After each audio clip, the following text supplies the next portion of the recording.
tatou mai fo atuai. I lena whaia I tatou mai fo atuai. O mea o maua, ua saunia mai lunga, I lona malofo, o mea ia I loa ai, o lona lava lofa mai o tasi ai tatou. O lona lava lofa mai o tausi ai tatou.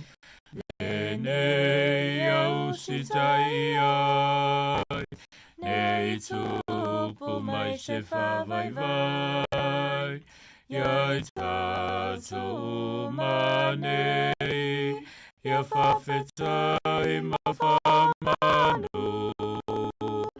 Ilana pule filemu ua mawai mea lele. Ilana pule filemu ua mawai mea lele.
O te whatalo whatu e tunu ule nei tāu fōu, whamanol whanau manuia, tai au le nei o le aso whareile, o le aso sfutasi o le tātou wholau, ngale masina o Aperila, i lua whelua sifunu ma le lima, o le tautua amata le nei e le siu fonga o le laumua. E alo mai lo le tātou sauni ngano tua le ataita ia le le fionga pātele mare kotufunga, mai i le Our Lady of the Valleys Parish, Heretaunga Mastokes Valley. I usi mai loa le whaafonga.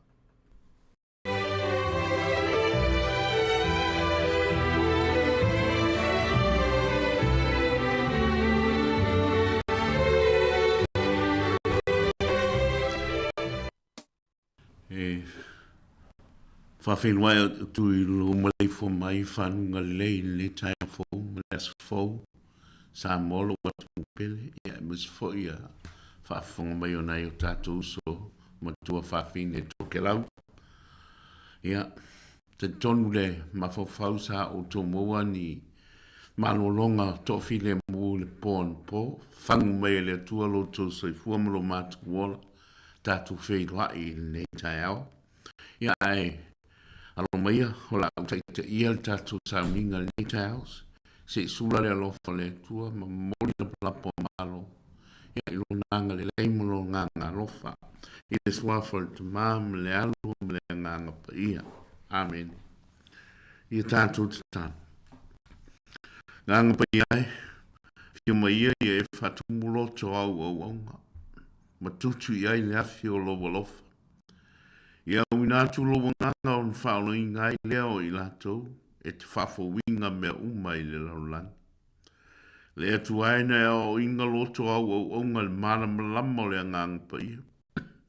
Ia rufu mai a te mātou, ia mātou mau le poto mai le nā lava nganga. Ma le fia i lana fisosan mai. Ono Yesu Kiriso, lo mātou ali i. Amen. Whafong maia, o le whola inga o fionga pa ia le tua. Mo mai lea i le evangelia pa ia Ioane i lona mta upu e sfulma le iwa. Foi upu e luafulu iwa e o le tolu sfulu. Ia ma le evangelia Luka i lona mta upu e luafulu tolu. Aolona foi upu e sfulma le ona. Sa iai foi le fangu o tumu le vineka. O lato fufui o momi i le vineka. O tuu i lunga e le isopo. Ma tuu ai i lona fonga. O tadia le vineka e Yesu. O na fetala iane le o ia. Ua taunu. O whaanga ngau lo nao. O na tuu i na atu lea. O lona nganga. Mareko luka i lona ta upu e losu mai wha lona whai upu e wha onu. On mala awai leo Yesu o leo tele o whampe atu. Lo te mai o te tu i na atu lo nei a nganga i o au. Wan whetala ia upu o na toa i lea o lana manawa. O le tala ne lei aleli. Ke risoe ia vi ia oe. O le whe au o le ngaruenga whao la ke riso e mo moli mai e upu nei. E le aise lofa e sili atu i lo le nei. O le na te foa i lona ola mo lona uso. O le ngaruenga whao la e sa ili metinga. O le ngaruenga whao la fo e la vea ina ai tangata. Masani whai launga o le atu nuu. Pe atau nuu ma le manuia si wha moe sa fuafuainga ma tofa. Wha pea latu whitarainga ma latu upu. Wa tuu lao le vaatele ina ua tu lau le folaunga. Lafu fo i le liu le atu o le tautai mata pana. E peo le whitarainga nga le tuatala. E ua mali e toa. Ua malo le tau. Sāmoa e. Papenale nganga lo tātou wari. Na mafuai ona ia malele mai toi upu ana upu. Ma saunoanga mai lunga lona koruse. Ua taunu. Ua taunu. Ona winga. Ua maea. Ua oma. Ua mali e toa. Ua malo le tau. O le hala winga o nei upo Yesu, ua taunu. O lona winga, o lona o langa atoa se ia o mai i le taimi o lona maliu. O whataunu ina atoa ma le whamaoni ngā luenga. Na winga mai o ia e lona ta mā o i langi e whai. E whatolu on whao ngā e le tua le neila wa upu, ua taunu. I le tala anga o le laulangi. Whaonganga mo mua i le kenese whaamtala i le atuanga po le uma o na ngausia o le laulangi. Whaonganga lona lua i le tusi o whaaninga. Ama vaepe mai atu le laulangi. O na whaia i lea o le langi ma le lano langi whao. Lon whaonga inga lona tolu.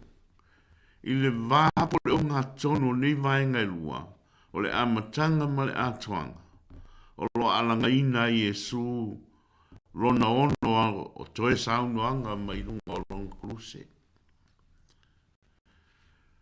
O le taimi lea o lona matanga ma le to ilalo silisili. Wa ia vai atu wa whātaunu uina uma perfitanga ma valo anga. Wa uma ona whaia ma tā pena le ala o le whaolotanga o le tangata. Na ia tangi e loa i le alanga o le fia mai lunga o lon kruse. Ua taunu. Ua taunu. Wa mai anei ngā ruenga whaola Yesu. Ai o le amata ngā ruenga le ngā pa ia. O le taitai ma whaapa ia ina o le laurangi wa on whaola inga. Ina wa mai ona ngā hosia le langi ma laurangi. O na malo loa i leo le tua i lo naso e fitu. Mai ana ngā ruenga umana i whaia.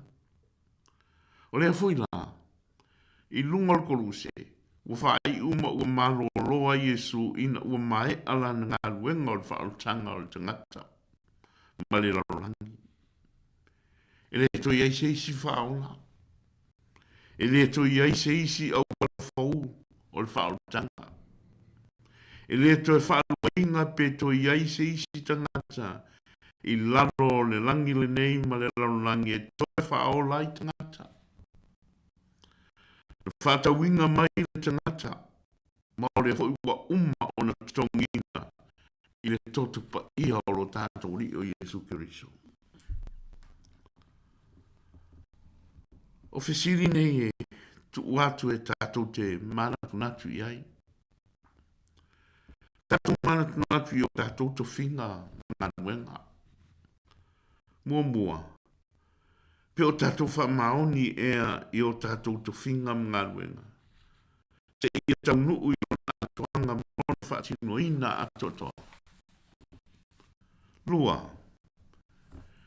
E tō fia i tātou o lo on sai mga lue man whamaoni e le whaanongo longo tinga. Tōru. E tō fia i tātou e peo Yesu e mawhai o na whapea mai ua taunu. Wa mai a lau ngā luenga. Ina usi fia Yesu o taunu. Wa umalan ngā luenga. Ona ia alanga lo lea o le upu muli.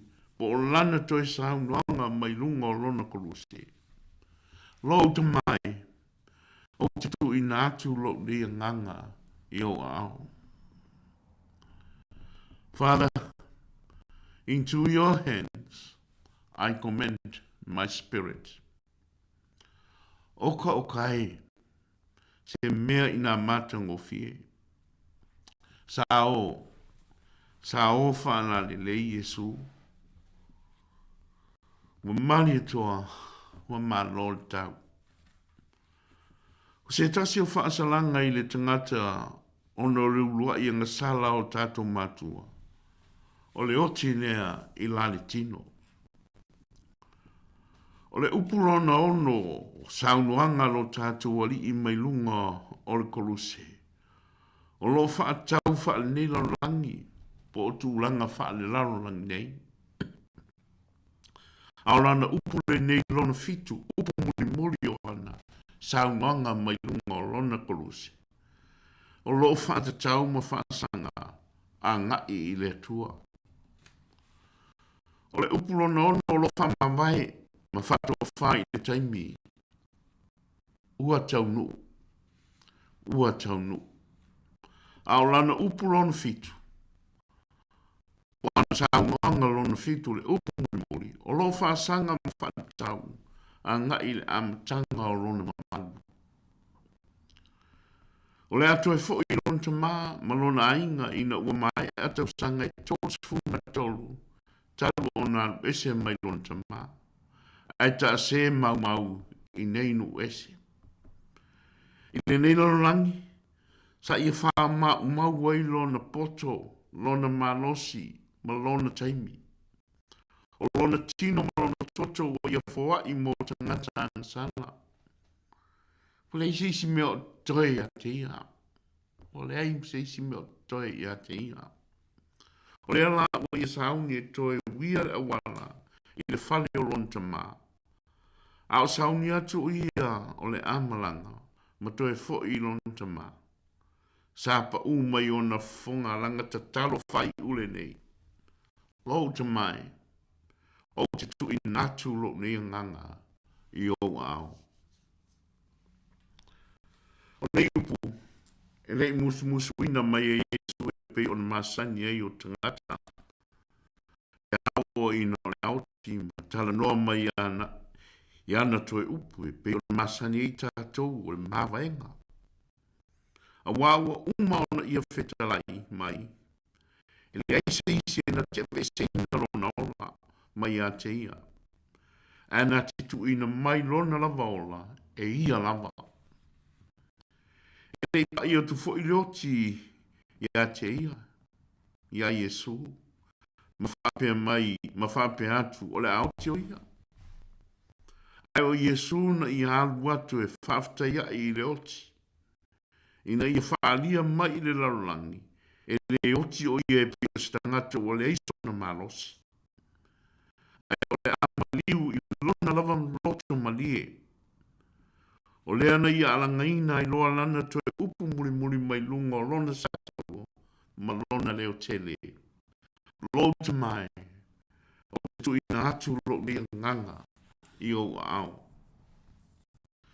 O ia fola inga lona maliu. O lona maliu o lana au nanga le I le tangata. Ato ai ma le whatau ina o le fina ngalo o lona tama. Sāmoa. Au puponga tia tau Yesu lunga o lona koluse. Ma alanga I nei upu ma nei sau noanga. Au feo I ele tua. Au feo I ele tua. O feo lava o I ele tua. E leina ngana o ia. A ua I malie ma le ato o toa I le taulanga ola o sia le usta. Ma le ola o lona ata li pele. Lau whafongai. E manatu le tangata o lona oti e mauai le whaiunga mo ia. E pita. E leo le tūranga lea. A wā o lo tātou o langa le nei soifuanga. E lo ai lo tātou taunu unga. O whaiunga e tātou te whaia. O awa noa I o tātou lima. O kalasia e tātou te whamaha mau. O mea I e whai e o tātou lo whaiunga. A tonu e tātou te whia alalanga umalama le alanga lea na alanga Yesu. Pea uma on tātou whia sa ngā wenga. Ma se tau tua le lei. E tātou te whia whai atu fo I le atua. Lo ta mai o te tu I nātu lo nei nganga I o au. Sāmoa e. Ia o le nāse whaasoa ma se sauni uninga. Mo tātou sango ni mai aso. Au tātou walu atu le vaisa fōu. Wha malu popo ngā le maliu ma le toi tu manu ma lolo tātou wali. Tau ia ina I whalau tele le anganga pa ia I o tau whina ngalo mo mātou loto nei ei a fionga tāu alo tātou wali. A whai wasala se ngana. I le taimia o tau mwhaila o tu au ngai te inga tātou sauninga. E ala mai a fionga pa ia neri. Wha mole. Ia mangalo se vai vainga o lato o lau tu au nga. Whaia ni mea uma mo le vi inga o le atua. Mo le vi inga o lo tātou wari. Ma ia vi ia e pea o ia I mea uma e tātou te whaia. Ia manu e tere lava le saunu ni atu le wha maruinga. O le aso maliu. Ia ma le toi tu manu ma lolo tātou ri whaola. I to tono tātou loto mo tātou ainga. Manu ia tere lava le seta. Tātou vi atu le tua ilon ve inga.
Ia tātou te tano.